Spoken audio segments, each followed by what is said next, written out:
Hello, everyone, and welcome to my podcast where we talk flowers, floral arranging, gardening, and more. I'm Tiffany Rutkowski, and my husband and I are the owners of Creative Designs by Tiffany, a floral shop and micro event space. To find out more and stay up to date, visit our website at cdbytiffany.wordpress.com and connect with us on Facebook and Instagram. I'm passionate about all things beautiful, but mainly flowers, and teaching you how to savor everything of it. You'll hear tips, tricks, and from some of my highly esteemed friends in the business. Today, I'm joined by Dave Warner, producer of Tiffany Talk. Hello. Hi. I got to get you to where you memorize that whole I know. spiel, I'm very close. I'm very, very close. Okay. All right. See, that way you're kind of looking. I know. Well, now it's perfect because it's over here. Before it wasn't. I don't know where it was. It was always there. The monitor's up there now. So now because before the monitor was like down here. It was over here. Yeah, this is good now. I know what I'm looking at. Now, yes. You can see yourself. I could see myself now, which I don't know if that's a good or a bad thing. Anyway. And we're recording today from the beautiful My Little Falls studio in Little Falls. It is beautiful, and you've added so many more things to it since I think last month. So congratulations. Yeah, well, changing it around a little bit. Yes. Always perfecting it.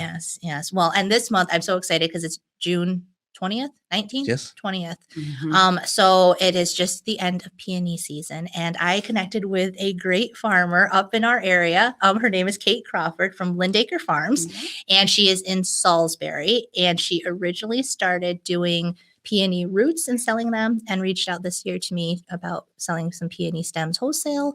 And it has worked out beautifully. So welcome, Cate. Yes. Hi, Cate. So, and tell us a little bit about where you're located, and you're pretty close. She's actually 4 minutes away from the store technically. Yeah. So, really and we're going to talk today about everything peonies, because I told her before, I don't know anything about peonies, and I'm so excited to hear about the root business going into doing the wholesale of the stems, how they work, what you do for them, all of that. Yeah. So great. Yes. Yeah, we're located about probably 4 miles outside of Dolgeville in a little town called Salisbury. We're right close to, if there were a downtown Salisbury, we'd be close to it. It's called Salisbury Center, right? Yes, we are in Salisbury. You're in Salisbury Center? Yes. All right. We're literally like 3 houses from the post office. Right. Yes, which is my landmark when I tell people, you know the place by the post office? Yeah, so, exactly. And we started planting peonies in 2014. We started, we did a test sale, like shipping them in 2018, but started properly in 2019, shipping roots nationally. So explain that to me, what roots are compared to, so obviously you wouldn't ship the flowers that can you see these in the monitors and stuff? Like the if you lift them up a little bit, so, lift up and you can see what you're showing. You wouldn't ship that unless, there is a 5 flower bloom or something that they do ship like this, but they don't come out as well. But you're talking about shipping roots. The plant. Yes, the actual plant. So the only thing I'm familiar with is dahlias, and they split those in the fall, I think. Yep. You plant them in the spring, maybe. I'm not sure. See, again, I am a niche market. I am a florist that has cut flowers sent to me, and then I arrange them. I don't know anything. I thought you said cult flowers. No. I was like, what are we getting into here? Yes, that would be a totally new niche market. But no, just the cut flowers, they come to me, they're cut, and then I arrange with them. Yeah. So the growing aspect, even the gardens we did in the front, everyone's asked me, are you going to start growing flowers? Maybe just for show, but they're definitely not going to be quality that I can put in a vase. So explain to me how this works. You kind of got it right. Okay. Yeah. So they are very similar to dahlias in that. Now they're not a tuber. A dahlia is technically a tuber.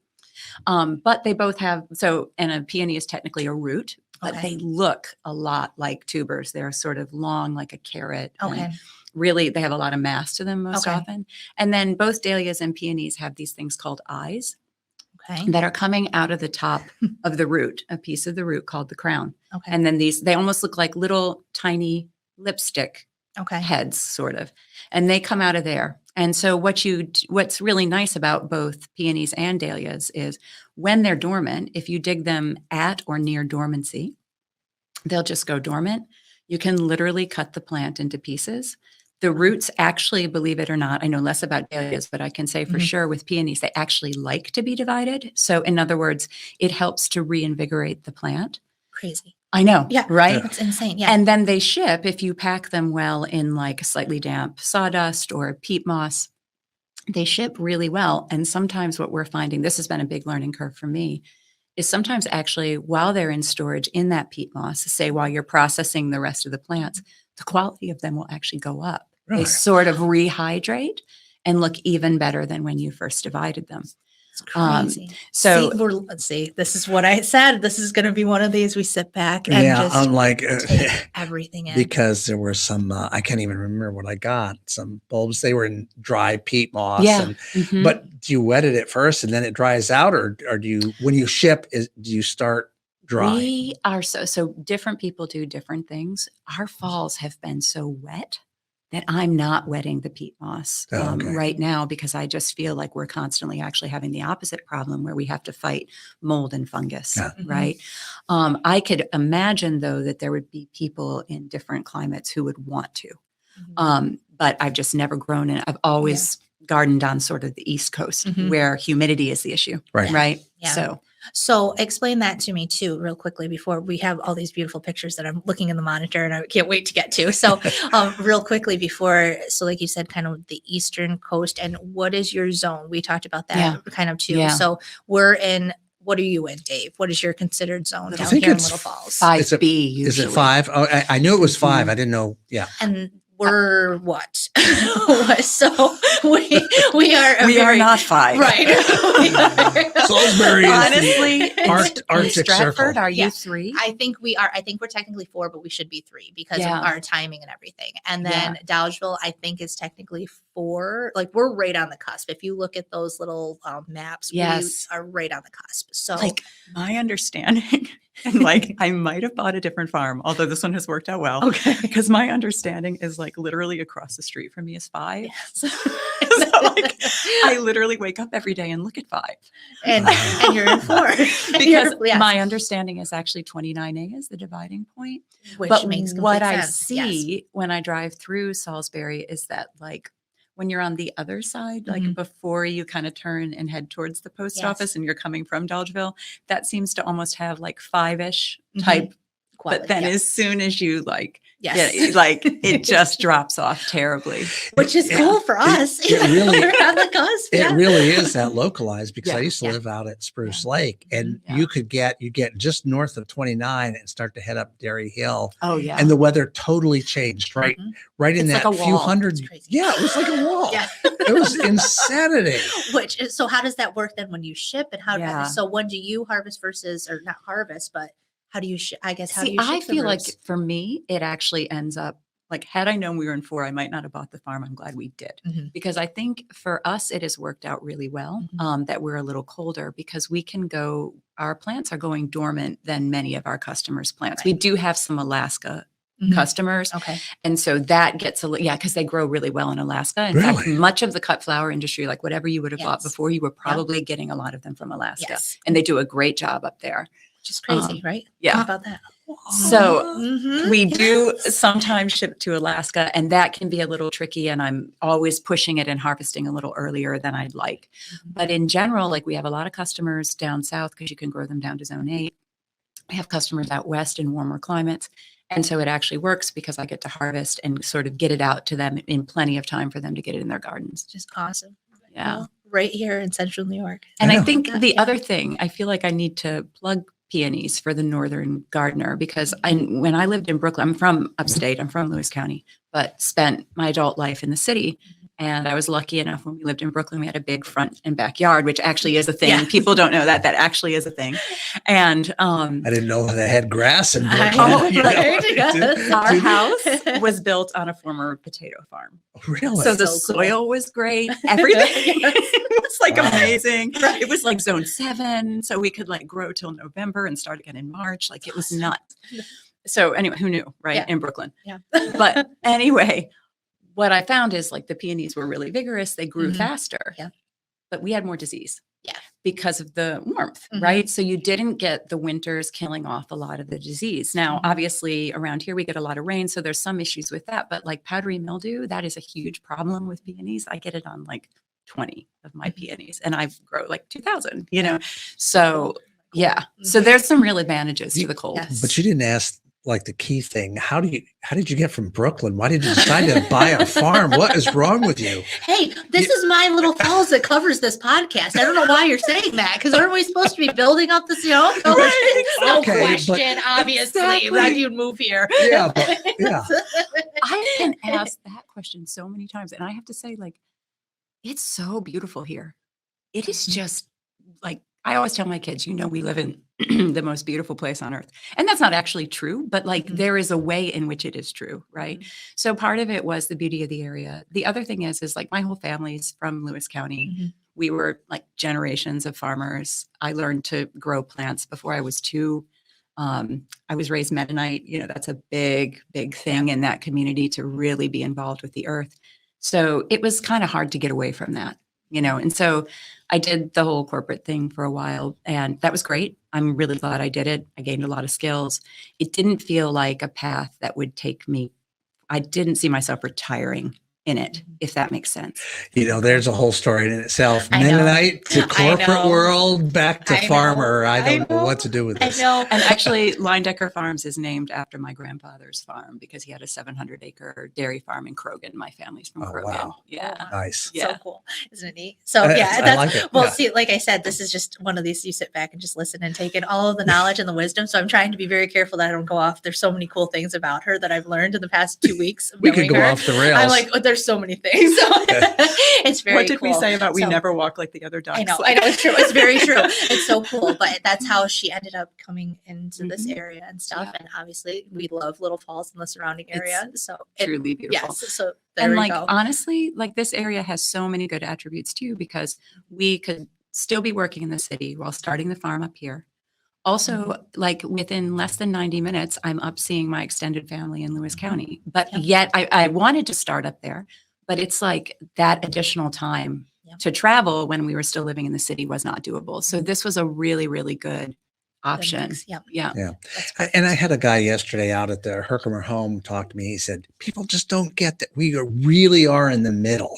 Oh, He said, totally. it's like, he said, this spot, and for them, they're, 10 seconds off the thruway. Yes. An hour and 10 minutes to Albany, hour and 10 minutes to Syracuse. And It's he said, true. you can't get more central It's than true. this spot. Mhm. And so it makes a lot of sense from maybe Yeah. flower growing to business to whatever. Completely Yeah. agree. And, lots of good things about, and it's not overpopulated, and Yeah. it's not like trying to get into the Hudson Valley these days, which Oh. is impossible. Yeah. And the and costs there. yes. Yeah. So Yeah. And we talked about that a little bit too, like even with the developing in Dalgeville and stuff, like I think there's a market for really nice things. And so Yes. and it's starting to happen. And peonies are one of those things that years ago you thought of peonies and, not to say the rich people had it, but the nice Southern homes had it, or the nice homes had it, because it wasn't a daisy, or it wasn't, a typical. And now I think there's kind of that market that it's coming around. People are realizing the value in a 50-year plant, which I learned from your website too, Yeah. which you can talk about that too. yeah, How it's not Or just right. It's not just one of these things that we're throwing in 10 years, you might have to pull it out. Yeah. It's an a heirloom. 50-year. It's an heirloom. Really? I mean, there are reports in China of tree peonies living longer than 100 years. Really? And, Wow. Investing. So you're investing in it. Yes. and I think we see that because anytime, like, drive around an area like this or anywhere in New England, the old farmhouses that have been there since 1850 They're still there. all have peonies. Mhm. Because what's happening underground is the old roots are dying off and new roots are being formed all the time. So cool. So you probably are just that plant can just keep regenerating itself. I don't want to say indefinitely, but for very, very long periods of time. They're tough as nails. Oh, Which and you see them in a lot of cemeteries as Yes. Yep. Mhm. And they it's- look beautiful. And there. they're a beautiful plant. So explain to me, I guess, then how it works. So you would do the shipping, which you kind of went over to, and then how did you end up in 4 years now to figuring out that you might want to start selling some as cut flowers and to my market, so to speak? Yeah. Yeah. That's actually been a slow progression because so for a lot of root growers, they are having to spray because of the amount of space that they have. And we're not at that point where we'd want to do that. So for our field management, I really ended up following a lot of flower farmers because I was like, I think that their techniques for their field management are a better fit for us at our size right now. And so I was learning all about cut flowers, and then I was kind of realizing I grew all these cut flower varieties, and I was really liking sort of the field management techniques that they use. And then also through the course of the year, it turns out that my son actually has a chronic health condition. And so doing all of our business right between August 15th to basically October 15th, when you have a child that requires a little bit more care, started to not feel like as good of a fit for like our family. Yeah. And I was like, you know what, I'm definitely not dropping the roots. Like I'm really happy with where that business is, but is there a way that we can spread the workload out? Right. And it felt natural because I was following a lot of the practices anyway. Yes.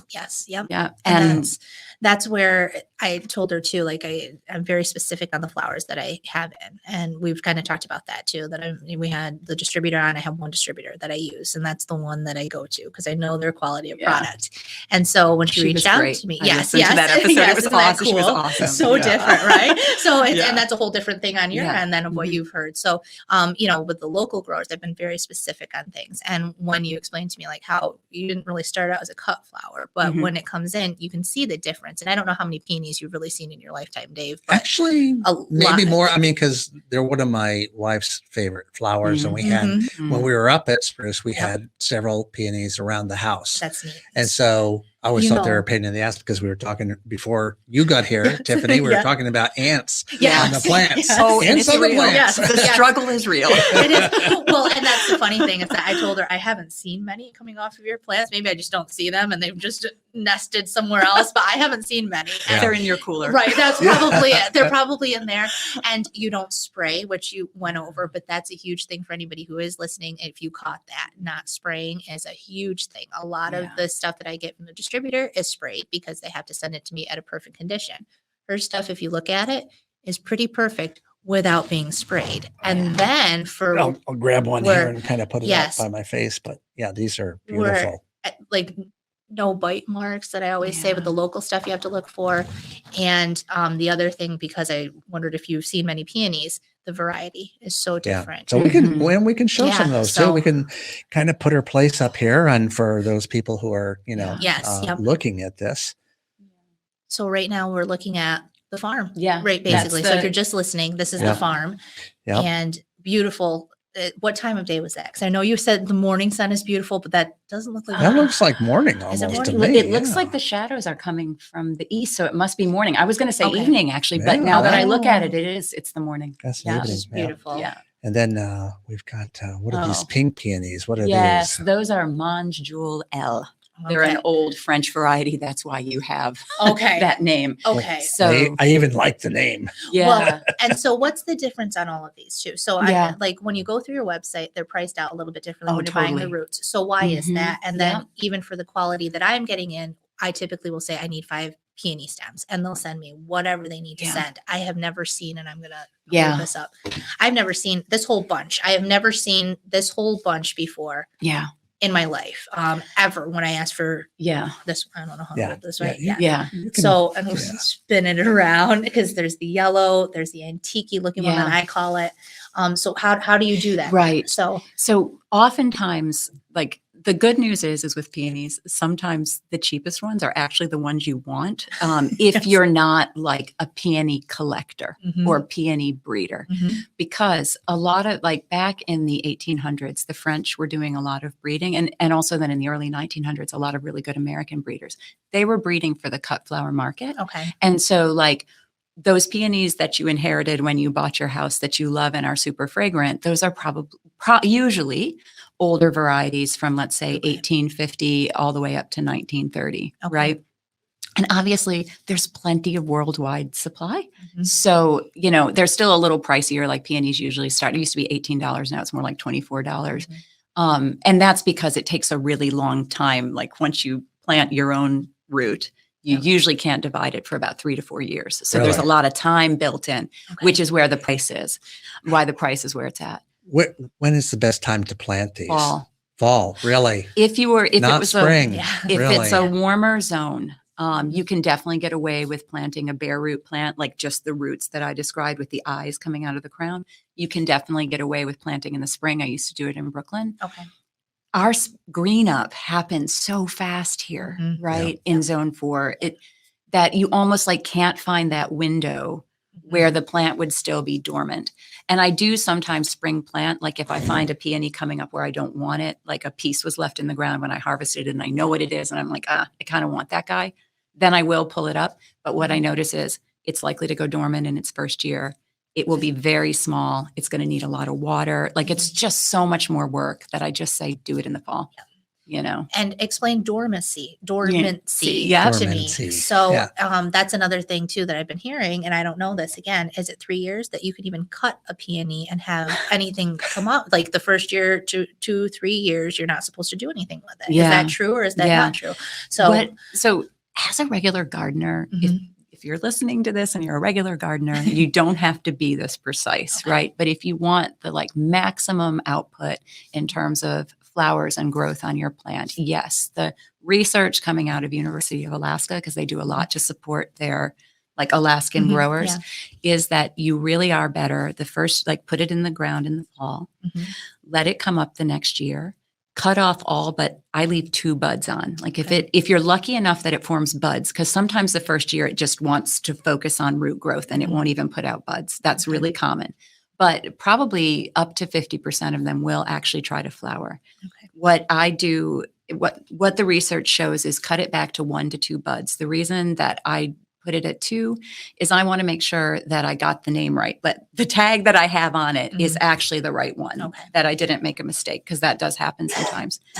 And I leave 2 because sometimes one will stop growing, especially the first year, like it might just fail because the plant is still trying to gather the energy to actually make the flower. So I leave 2 on, check it, but I let all the rest of the energy go right back into the roots so that the plant can grow faster. Okay. They say don't cut the second year either for very similar reasons, because obviously if I'm cutting for you, I want a nice long stem because I don't know if you're putting it in something shorter or in a large arrangement. Right. What happens is on a peony, when you cut that much stem, you're cutting a lot of leaves. The leaves are how you get the growth into the roots. And so they kind of say, give it that second year before you really start harvesting a lot. Which is really neat. As a root grower, like for gardeners, I kind of just say, cut them off the first year. And then after that, like just don't harvest every flower and maybe harvest them short. Like that's the easy thing to think about. The easy way to go around it. That's really neat. Exactly. So anyway, so yes, that's really cool. And I was going to say, are we ready for a little technical difficulty? That's fine. I know. That's okay. We're live. This is good. So but anyway, so so the different varieties. Sure. So how did you come to figuring out what kind of varieties you wanted to grow without going into thinking, I want to be a cut flower gardener? Right. You obviously wanted variety for people that they could buy different roots and keep, or how did you pick? That was tough, actually. I feel like it's still tough. There's just thousands of varieties out there. Which I don't know if people realize, right? Yeah, so there's thousands. Yes. Okay. So and many, many more unregistered varieties, especially out of places like Russia, where they have a big peony culture, but haven't necessarily registered their varieties with the American Peony Society, which tends to be they tend to do the registrations almost for the world. I don't want to say that, but it's kind of true. Like a lot of people from other countries register through APS as well. So I did the highly scientific thing of just picking the ones that really struck me. Which is perfect. Because you know what? I actually did think this through, and I was like, you know what? If they're really capturing me, can I really be the only person they're capturing? Right. Which is totally possible. Yeah. But also not probable. Yes. Right. So, I think it works for me. Definitely. I walked up to her farm, I think it was last week. I saw everything, and I love everything she has up there. So you definitely did a great job of picking them, and the varieties are so different. So I had one question about it. How fast do they grow? Yeah. Slowly. Very slowly. So when you put that thing in, it's going to, even though you're saying third year, before you harvest any flowers off of it, it's a slow growing bush. It is. I mean, the first year, it is not a failure if you get 3 stems. I have some. Now, obviously, I keep all the lower grade roots for the farm, and I ship the higher grade. Right. Okay. So what I'm going to say is because I'm putting, a tiny little piece in the ground, but when I do that, I might get 1 stem off that plant, right? And when it's a tiny root like that, it may take 5 years to actually meet the 3-year size. You know what I mean? Right. But what I would say is Some of it depends on where you're growing and some of it depends on your variety. I think, Tiffany, you probably saw in one of my first year beds, I had ones that looked like 3-year plants. Right, And those were yes. not exceptional roots. Yep. They were just, it just happened. They really liked that. It was a more vigorous variety that's doing that does grow faster. And it just happened. It loved its new bed. And I must have like 10 stems on one of my first years. Wow. Which is cool. It's more common to get between the 2 to 5 stem. So don't lose heart if you have don't lose first heart. year. Okay, first year. And don't move it around unless it's in the shade or it's in the wet. Don't keep moving it around because that will slow it down even more. That's good to know too. And they're definitely a full sun flower. Yes. Okay. Yeah. All You can get away with 6, but really you'll have more disease problems and fewer flowers. So you should probably look at 8 if you can. Yeah. Which is very cool. So we'll go to the screen if we can and then see what some of these seeds flower. I'm excited to see what all of these are. And then just explain what they are or what, Yeah, this one is a great one. So this is an example of something that's affordable. I don't remember how much I have that listed for, but it's probably in the 20s or low 30s. Okay. And that I actually got from Eastern Europe. Okay. It's a variety called Sarah Brignier Velvet. Okay. And as you know, as a florist, like if I'm selling to you, I'd be cutting off all those wonderful side buds. Yes. But when you look at it in the garden, like the side buds are a total gift. Beautiful. Yes. So it just depends. And what I love about that one is it's got those huge central flowers. Yes. The side buds are also large. They're almost like the size of a main flower. Right. And for whatever reason, those stems are strong enough that plant does not flop. Which is huge for Unbelievable. people. Everyone around here who has peonies, they flap in the rain. They don't, stay up. They need to be staked out. That's great to know. So what was the name of that variety again? Sarah Brignier Velvet. Okay. And I believe it was from a Russian breeder, and it just is really good. Okay. So this is one of the ones where like the world supply is insufficient. Okay. And so this one is like, I think maybe $200 right now. Okay. And I see some people selling it for $400. Oh, that's for just a little piece of root. Yeah. Mhm. Wow. Yeah. And the reason is this is what's called a hybrid. So you take those old fashioned ones that we see growing around here and they crossed it with another species. And so you start getting these really unusual, amazing colors. Yes. And they are starting to. It has a cousin that is making its way into the cut flower market now. That's awesome. So it's basically like a golden doodle is what I'm thinking. Like how they did is a golden doodle. It's totally like a golden doodle. Okay. When and you know how they were like super expensive at first? Yes, exactly. That's what I'm thinking. It's like it's the perfect 2 mixes and we're going to make the perfect dog. So now they can do that with peonies, which I had no idea. Exactly. Yes. Didn't know we were going to golden doodles. That's the first thing I think of when you say that, though, is like that's the crossbreed. Everyone wants a really good golden or a lab or a golden retriever and mixed with a poodle. And I'm like, that's what it sounds like to me. So, and just like, so it sounds corny, but it's true because you're crossing the species, you get unusual plant vigor, right? Okay. So these tend to not flop. That's not always true, but they tend to not flop. They tend to have nice, thick, like stems. They tend to be very disease resistant. Okay. Yeah. So, and they're fertile. So you can make more plants. So this is what keeps the price up because breeders want it so that they can. It's highly sought after. Yeah. Okay. Exactly. That's great. We'll have to look out for that one. Oh, is that one of your daughters? That's my oldest. Yes. Okay. Yeah. So this is a tree peony. Believe it or not, we can grow them here. Okay. In fact, Dave, when your wife said she wants a peony, these grow in partial shade. Oh, really? Okay. But we do have a good sunny spot out there. It's just that it's on the dividing line between my house and the one next to it. Yeah. And I put some lilacs out there, but I have room for maybe a couple more bushes out there. This is a great option for partial shade. They will handle it. And these would actually grow better in Little Falls than they even do where I live because they grow great actually, but they are prone to winter dieback and have to come back. So what a tree peony is it's literally a small shrub, anywhere from 3 feet to up to 10, believe it or not, in warmer zones. Okay. And they get a peony, they get a flower very similar to the traditional garden peony, but bigger. Okay. Oftentimes, not always, but oftentimes bigger. These are real pretty. They're, the color purplish in the center and the white tips. Yeah. And you can see there is the size of my daughter's head. Yeah. They're just huge. This is an old Japanese variety called Kamada Fuji. And I have found that, because Japan is much warmer. I wasn't sure how the Japanese varieties would do here. This one has just outdone itself. It does really, really well. That's really cool. With the weird winter, this past winter, this is the first season I haven't seen it flower well. But even still, the growth on it was amazing. And I think we just had probably too many thaws over the winter. Yes. Right. Yeah. So how much is she getting me into on this one? Oh, like price wise. So what these? I think they're like in the $80 range, and that's. I figured it wouldn't be the bottom range. Yeah. So, well, tree peonies. I'm listening to you, and I'm trying to figure out the difference between tree peonies and regular peonies. So, amateur. I don't know any of this now. So a tree peony is basically a shrub, and then the regular cut flowers are like where you see 4 or 5 together. See, it looks like a shrub to me even. Yeah, that's a really good point. Okay, so what's the difference on Right, because they're both perennial. Okay. Right. The herbaceous one is it does not have woody tissue. Okay. So this literally you have to prune it like an apple tree. Okay. Okay. Like that will probably have. So think more like forsythia or something like that, where it's not actually the size of a tree, but it's got mass, it's got substance, that kind of thing. Okay. And do those last longer than the regular, like the cut flowers that we have that may possibly last till, mid-June was where we're at right now. Now they're starting to die back, or is that kind of their season as well? I am finding that my tree peonies either go like the Chinese and Japanese varieties are about the first thing to flower on the farm. Okay. Then we have the regular peony season.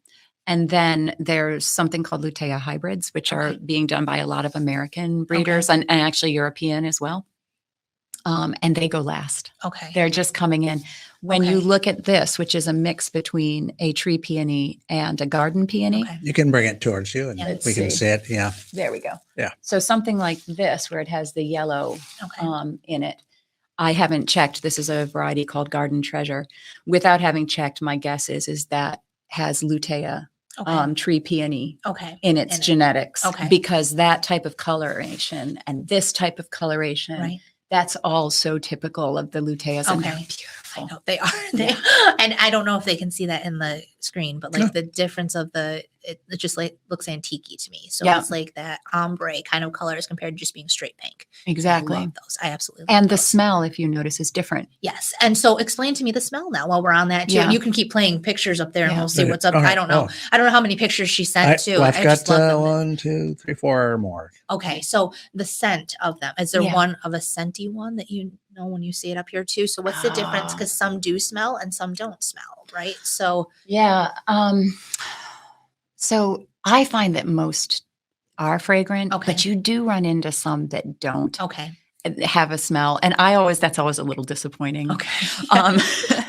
But, and I've never heard, I'd actually love to hear a breeder say why some don't. I have noticed that some of the reds, not the magenta reds, not the old-fashioned reds, but the new reds will not have as much of a scent. And I know a lot of them, and I'm going to butcher the pronunciation because it's Latin. I believe a lot of those have Della Vei heritage. So I've always wondered, maybe Della Vei doesn't have a scent, but I'm out of my depth here. So, my peony mentor, who's an amazing breeder, would be able to better say why that's happening. Which is the coolest that she has a peony mentor. You need one. Seriously, I'm like, I know nothing of tree peonies and a regular peony. And I'm like, oh my gosh, there's mentors even for it. It's so cool.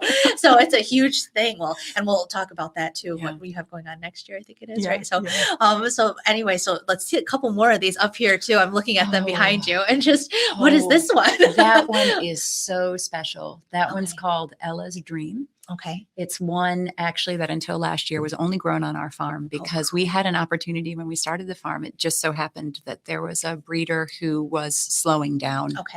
Because he was, he's still breeding, but they're not selling them to the mass public anymore. They only sell them to farms like ours. And he is a Chinese American man who has who understands all. There's a huge, rich tradition of tree peonies in China, and he kind of has all that, but yet is breeding here in Pennsylvania. That's really cool. So we bought 350 plants to trial, and this one just was so special that we are now propagating it. We're going to be registering it with the American Peony Society. How cool! Yeah. Wow. How neat! How many plants do you have up there? There is around, I'm actually in the middle of inventory right now, but it's around 2,000 and we need to be bigger than Right. that. Like, Wow. She needs to be bigger than that. He needs Okay. right. Doing quick math, I'm like, oh my goodness. So, right. But it's amazing. Like when you walk through even the fields and stuff and what you have, and I don't know what's coming up. I'm so interested to see all of these flowers. So look at that sun too on it. So okay, so the corals you recognize, Yes. those are a hybrid. Remember I said they cross the that's right. Yes. So those are the coral golden doodles. Okay, perfect. Golden doodles. For anybody who's like me and just learning, we're going to call them the golden doodle peony. Right. So if I get the email saying you want a golden doodle, I know exactly what you mean.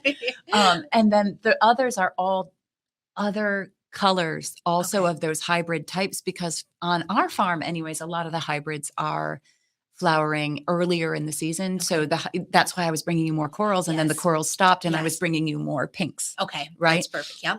They tend to be on the earlier side. Okay. And you get these like buttercream yellows and corals and like champagne colors. They're amazing. Wow, beautiful. Absolutely beautiful. Yeah. And then while he's getting the last one here, then those look more typical, right? These are the typical ones. Okay. See, I'm learning. I am absolutely learning now. So Yeah. those look a little bit more typical. See the lopsided bud? Okay. Yeah. I should have figured out then when I took that picture that was happening. But anyway. See a lot that say I don't even realize that these were technically lopsided buds, right? And then they came right back, or they were totally fine. Yep. So there was just something about this year's growing conditions. Yes. I felt so encouraged when my friend was like, same thing is happening on my farm. That's good. It could be the extreme winds. Yes. We've been getting. I'm wondering. Extremely windy these past Boy, couple of days. it's been wild. It's been crazy. So, we talked about the American Peony Society. So you have something that's coming up though next year, which I briefly told Dave about. And I said, it's the coolest thing. And I didn't even know there was an American Peony Society. So explain to me what this is. They're a really, really good organization. Like they're trying to and doing a great job of sort of cataloging the chaos, because there's so many people who breed. People are so passionate about peonies. I mean, there are customers that I have that must have like an acre of peonies and they're not selling them. Like they just want them because they just want them. This is their joy. This is what they do. Right. So cool. It's like, they have their day job and then they have this. Yeah. And I know multiple people like that. How many, I was trying to think, how long is that period where they are blooming? If you went, because you said there were some different periods, but so if you wanted that acre of peonies and you're one of those collectors, how long can you expect to walk through a field that has blooming from X to X? I mean, I'll just talk about our farm. We usually get our first one. We used to get our first bloom reliably every May 27th, like clockwork. Wow. And now that's not reliable anymore. The weather has changed too much. And so in now, how many years? So it started being irregular. The first year it was irregular was last year. Okay. And the same thing happened this year. So now we're getting like maybe May 23rd was last year. May 21st, I think, was this year, which was weird because the winter was colder. So I'm not sure what that's about. Right. So that would be the first one. And it's usually either a tree peony or one of the hybrids. There's one hybrid that comes really early for us. Then that goes all the way through till usually about July 4th, but it might be a little shorter now. I'll have to see in the coming years. And then this girl here, Garden Treasure, as well as this one here, will occasionally rebloom at the end of July. Okay. Really? Wow. They just do what they want to do. Yeah.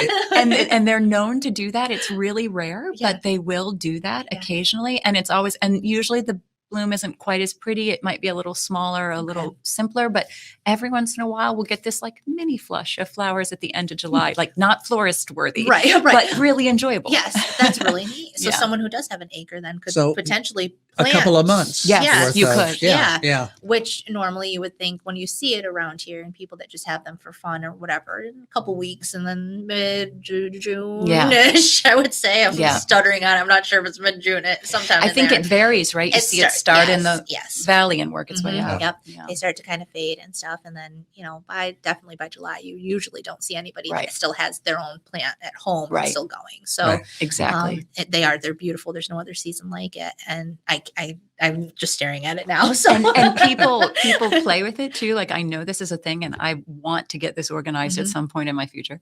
But they take their earliest flowering variety and put it in their warmest spot. Huh. And then they take their latest flowering variety and put it in their coldest spot. Which is very interesting. Because what that does is because it takes much longer for that late, the cold spot It to warm up. extends the season for them. Exactly. Yeah. So then and I bet people who do that I wonder if they don't get an extra 10 days, because 5 days on each side, So interesting. Now you actually have to plan it out. So you'll see, you'll actually can plan out what you want in your garden and when they're going to bloom and how long they have, which is the coolest thing. So, and like you were saying too, the American Peony Society is a great resource too. Yeah. And I hope people are listening that know more about peonies than I do. And that I hope this is helpful because like I said, I'm still sitting here in awe of everything. And I can't believe how flawless they look. In general, peonies are pretty, I don't know what the word is. Not substantial. They kind of do their own thing. They're very strong in their own way. They look very delicate, but they're not. And so designing, that's what I always look at. It's you kind of ruffle them up a little bit and they still can move around and they're not going to lose their petals or get brown really quickly. So they're just very versatile, I think. So, and very traditional for weddings, which is pretty popular in the springtime too. Yeah. We'll use them for. And then, they're just, I'm just staring at that one. We might have to move that. I just keep staring at it, waiting for it to open up a little bit more. But anyway, so tell me about where your farm is and do you do tours or are you? Okay. So that was one thing I know I sent a couple people your way, and said, I think she does tours. So explain how they can connect with you or find you and go and see the farm. Sure. So, sometimes we do open days. It honestly depends on whether our blooms are peaking on the weekend. Which is such a variable, Right. I wanted to mention that too, that we had talked about one of the flower growers, but it's such a variable that you're dependent on weather and what's going on, how much sun you're having, how tough the winter was, all of that. Yeah. And so the patience of it, again, this is why I am not a flower farmer. I am not patient in that way. I need to know on May 15th, I'm going to have these and what I need. So I give you a lot of credit for that, figuring it out. Last year, it worked out perfectly. I could tell the flowers were peaking on, I think we opened up 2 different weekends and that worked out. We had the tree peonies peak and we were able to open a weekend and then the old fashioned type peaked and we were able to open that weekend and that was great. Everything seemed to be peaking midweek. Plus the one weekend where we did have, where we were actually could have had people tour. It conflicted with Violet Festival. And it was the first time they were doing it in person. And so I did not feel good about opening the farm that day. Right. So this year, what I did when I saw that it was kind of looking like it was going to peak more during the midweek, I just posted on the website and on social media, you can schedule something. And then, when it's an open house, I actually walk people around and give them a tour. Since this was during my working day, I would just greet people and tell them, here's where you can walk. And they could self-tour and ask me questions. But I was working, which is instead of touring with them. Yes. Yeah. Which still is the coolest thing. Can you imagine going up and just touring yourself? Cool. It's just a cool thing to see and all those varieties and stuff. And then do you have roots to sell there or it's not the season for roots? It's not the season. Okay. And I do want to get into because you can plant a potted peony anytime during the year. You can't plant the bare root, but if you buy a potted peony, from a big box store, you can totally stick that into the ground anytime. You can also wait till fall, which is the safe option. But a lot of peony growers do therefore pot up some of their roots and sell them on the farm. None of the growers that I know who are doing that are in zone 4. Okay. So I have to figure out how I would do that. And also I don't have structures currently on the farm, right, to overwinter them in. Okay. So I'm figuring that out. Okay. Yeah. Okay. Well, if they saw something too, when they came up, they could easily say, okay, I like this variety. Can I get this from you in the fall? Okay. Exactly. Perfect. I tell them to take a picture of it. We release our catalog in July online. Okay. And that way if they have the picture and the name, they can know what they, want from the catalog. Cause it is hard to tell from pictures, what you're actually getting. And it's so cool to see them in person once they're growing and then waiting 3 years till they come. So, it's a patience thing, but I'm sure in that 3rd year you are elated with what you bought. So, tell us your website, your social media, all of that stuff. So we are lyndakerfarms.com. Sorry for the weird name. And spell that for us. Okay, it's Lyndaker. Farms, one word. So lyndakerfarms.com. If you're from Lewis County, it's mostly Lyndekers there, but anyone outside of Lewis County does not know that name. And I have literally had people like come off the road and be like, I'm from Lewis County and my grandmother is a Lyndaker. Why are you in her commercial? Oh, good Lord. That's wonderful. It's like such a highly specific, Yes. like Amish Mennonite name. That's so cool. Anyway. Yeah. And then I just went on Instagram. I was slow adopter there. So we are Lyndaker Farms, peonies, one word, on Instagram. And then we have a Facebook page, Lyndaker Farms. Yeah. Awesome. So they can connect with you that way too. And then, so now we're like June 20th or so. So there's still a couple of weeks of good touring, you would say, or kind of starting to die off now. I should have said that. We have people coming this afternoon. And I'm considering making that the last day simply because it still looks really pretty from the road. When you get up close to the flowers, they're starting to look a little spent, but I do have still maybe 3 to 4 varieties that are peaking. Just whether it's worth, some people drive for hours. Yes. Yeah. Right. And whether it's worth somebody driving like from Hudson Valley or something, I'm just not sure. Right. Right. Well, check out the website. And then obviously the photos we had on this, I'm just loving those. When did you take those? Were those just you randomly went out, or have you had these for a while, the photos? So most of those I think I had. And Okay. some I went and took because I haven't like mastered the whole taking pictures. Yeah. Like Dave, you probably have this down. You're a media guy. I have it down. Yeah. Like taking pictures of fields, like they don't turn out like I'm like, oh, this is going to be great. And then I go look at it. I'm like, this is not great. Right. Boring. Yeah, exactly. Yep. So I tried to do some with fields again, not with great success. So but most of them I had because I have to do a lot for the catalog. Yes. Well, they're beautiful. So, thank you so much for being on thank today. you for And I'm so having me. excited. Like I said, we've only known each other, I think, a couple of weeks now. So it's great, and a great friendship, I think, that's been forged here. And all of her quality, I can't say enough about you too. I'm sure when you buy the roots, it's the same thing that you were doing with me too. And very accommodating, know exactly what you're talking about. And even with these, like you were worried they were a little tipped or whatever. So I didn't get these in my order. And I'm like, they're perfect. I don't know why. Look great. I would have just sent them along too. So I'm sure when they're buying their roots from you, they're getting the same kind of quality and precise. We try. Yes. Okay. Yeah. Good. Yes. We Well, really very try. good. So thank you again for being on. So thank you for having me. I'm It was excited fun. now. I'm thinking I might want to try one at my house, but I don't know that I'm ready yet. I still need to learn a little bit more. And If you're going to try one, try this one. Okay. The yellow, the Garden Treasure, because these are a little less winter hardy than those, Okay. but that one's known to be the most winter hardy of this type. Okay. Perfect. So just a thought. And it is yellow, and it's something too that I didn't realize that yellow is a rarity, I guess. In I peonies. was going to say, I don't remember ever seeing any yellow peonies anywhere. Mhm. It comes Yeah. from the tree peony. That's where it's the tree peony that provides that. Yeah. Wow. And you like a yellow rose, right? I love yellow roses. I remember yes. talking How do you about remember that. Well, because we talked about it Is that on like the podcast. drumsticks? Yeah, No, it's just like the drumsticks thing. I'll send you a yellow peony. But I do remember that. And the yellow has been, a lot of people have seen that and they're like, how did you get yellow? And I said, well, they have them up that farm. And Wow. apparently they're not very popular and most people don't see Well, them. I think they generally. would be more popular if people Right. knew they Right, they existed. existed, If they yes. could see something like that. Yeah. And not even thinking about it, I planted a row of yellows out in one of the beds closest to the road. Right. And like I would have people pull in and be like, what is that? Yeah. Yes. You know, Well, I can imagine that. but the prices on the yellows are coming down. They're now like, they were like, not this one, but another one when it was first introduced to market in like the 1980s was like $800.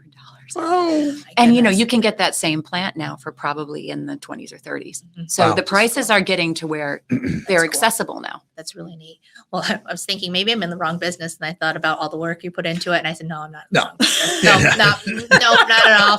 There's no way. The moss or the powdery mildew and the growing of the roots and the splitting of the roots or whatever. No, The not for me. splitting of the Not roots. for me. Yes, Oh. that's a whole nother podcast. I think too that could totally be a whole nother. No one would podcast. listen Yeah. to it Yeah, because it's that's- awful. So it's worth buying them as they're made from you, and you Don't do all, it yourself. Yes. Yes. we could kind of show it, video Right, the thing right. and show you Actually- out there working. Actually, jokes aside, I do think like one of the things I want to do eventually is do a peony dividing workshop, because I do think that if people knew they could dig their own and just divide them up and that it would do really good things for their plants, I think they would do it. And it saves a lot of money, and it's just a nice skill to have. So someday I'll get there, but I'm totally into doing it for you. So when you're ready for that, I would love to film that. Seriously. Oh, really? Awesome. Oh, yeah. we can talk. Yes, no, That would be definitely. fun. No, that that'd would be fun. He's I bring the coolest guests, I- don't I? you- They're the coolest. I was So like, you're a natural yes. to this podcast. Well, thing.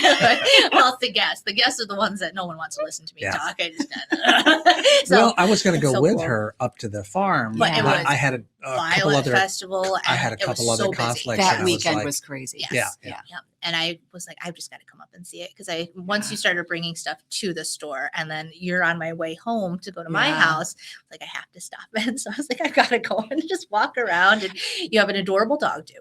So Cutie the farm dog. Yes. Yeah. So She's amazing. Yes, but it's beautiful up there, and like you said too, it's a different area than like the Hudson Valley area. Yeah. It's a little less populated, so you have a little bit more of a small town feel, which is obviously perfect Yeah. here. And I noticed that people who visit really like that. They Mhm. like the proximity to the Adirondacks.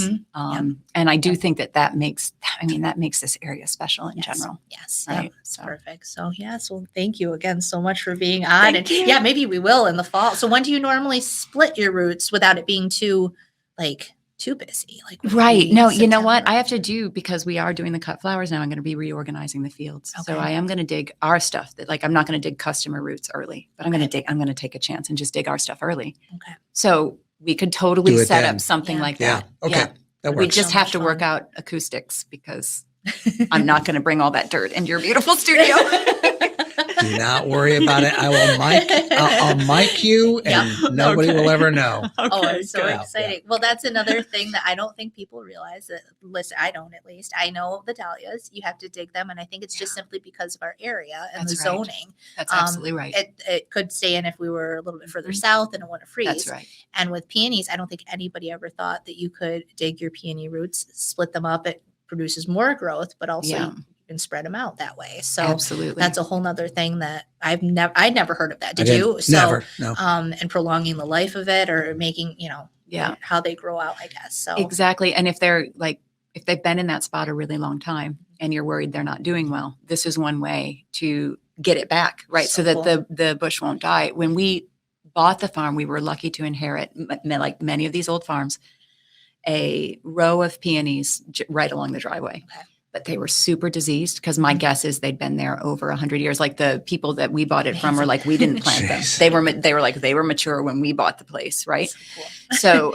So they were so diseased. I was like, what are the chances this is going to work? But they are producing beautiful. We dug them up. We chopped. We threw out all the rotten stuff. Anytime that I would see one coming up that didn't look good, I'd throw that one out too. I don't have many now, but I have like a beautiful collection. I'll never know what variety they are, So cool. but they're just beautiful. And if you buy a house and you love that variety, you're never going to figure it out, because it might not even be a variety that's sold anymore. Mhm. But if you Yep. love it, then just make your own. Yeah. But which wouldn't is that make it coolest. really rare if it was something like that, where you bought a house and you couldn't find out what it was? So I have a friend who reintroduced some from his mother's garden. He's a director in the American Peony Society. He had some really neat ones from his mother's or grandmother's garden. He went to some of the lead breeders who really know their varieties and were like, do you recognize any of these? I didn't recognize any of them.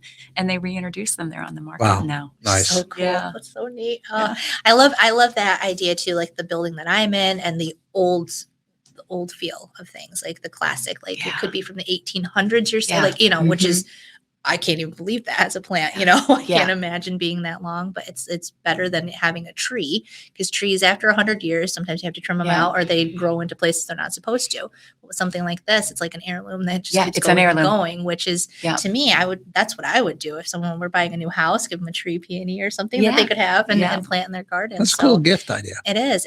And for how long they last, which I had no idea how long they Yeah. last, that's pretty much going to be the duration of Yeah. a family, staying Yeah. there and stuff, Yeah. which is really neat. So Yeah, yes, the exactly. gift that keeps on giving. You can do So- my marketing. Yeah. Oh no, I don't know. I don't even know. I don't know. Because you just described it way better than I know. I've ever been able to. It is. When I was at your farm too, I was thinking of it. I was like, it is. It's just so cool. It's one of those things that just keeps going and going. And like we talk about the lasting value, they may not last the longest in a vase, but they just keep going and going over years and years, which I don't know. I don't think you can get any better than that. Yeah, so it's pretty good. Yes. Well, again, thank you again so much Yes, for being thanks on for having today. me. So, and I don't have an and more for today. So I guess that's it. No Is that- commercial. well, Yeah, no, that's it no, today. We'll just I run knew with this- your exit. Yes, I knew this was going to be a long one because I love peonies. So we hope you enjoyed today's conversation. And remember to connect with us, and we'll talk to you next time. And you can find us the third Tuesday of the month at 7 p.m. on My Little Falls Radio and wherever you get your favorite podcasts.